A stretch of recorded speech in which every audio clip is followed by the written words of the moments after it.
আসসালামু আলাইকুম। কেমন আছো সবাই? আশা করি সবাই ভালো আছো। তো প্রত্যেকবারের মতন আজকেও আপনাদের মাঝে হাজির হয়ে গেলাম। আমি মোহাম্মদ মনিরুল ইসলাম। তো আজকের টপিক হলো কিভাবে রকেট অ্যাকাউন্ট থেকে আমরা ব্যাংক অ্যাকাউন্টে টাকা ট্রান্সফার করব। তো চলুন দেখে আসি কিভাবে রকেট অ্যাকাউন্ট থেকে ব্যাংক অ্যাকাউন্টে টাকা ট্রান্সফার করা যায়। প্রথমে আমরা রকেট অ্যাকাউন্ট অ্যাপসটি ওপেন করব। অ্যাপসটি ওপেন করার পর আমাদের পিন নাম্বারটি দিয়ে নেব, তারপর লগ ইন করে নেব। এরপর এখানে সার্ভিস নামে যে অপশানটি আছে এখানে আমরা দেখব ব্যাংক ট্রান্সফার নামে একটি অপশান আছে, এখানে আমরা ক্লিক করব। দেন এখানে দেখতে পাবো টু ডিবিবিএল রকেট অ্যাকাউন্ট থেকে কিভাবে অন্যান্য ব্যাংকে টাকা ট্রান্সফার করা যায়। এখানে আছে অন্যান্য ব্যাংক বলতে এখানে Bengal Commercial Bank, BRAC Bank, Dhaka Bank, Midland Bank, Mutual Trust Bank, Pubali Bank আর সাউথ ইস্ট ব্যাংক, এই কয়টি ব্যাংকে টাকা ট্রান্সফার করতে পারবো আমরা। তো আমরা ব্র্যাক ব্যাংকে ক্লিক করব। আমরা যেহেতু ব্র্যাক ব্যাংকে টাকা পাঠাবো সেহেতু আমরা ব্র্যাক ব্যাংকে ক্লিক করব। দেন এখানে অপশান আসবে অ্যাকাউন্ট নাম্বার এবং অ্যামাউন্ট।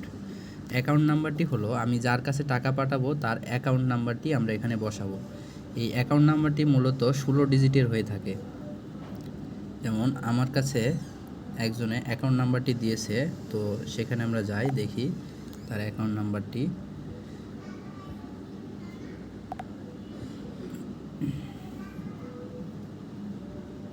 সে আমার হোয়াটসঅ্যাপে দিয়েছে, তো তার অ্যাকাউন্ট নাম্বারটি দেখব।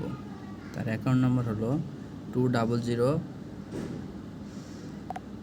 এখানে বসাবো আমরা 344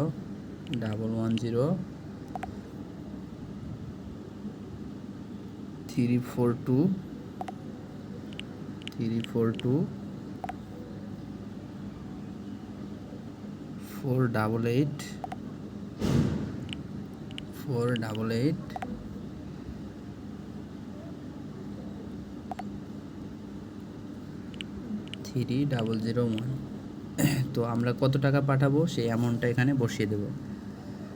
ধরেন আমি 5000 টাকা পাঠাবো। তো এরপরে নেক্সট অপশানে ক্লিক করব। এরপরে এরকম একটা ইন্টারফেস আসবে।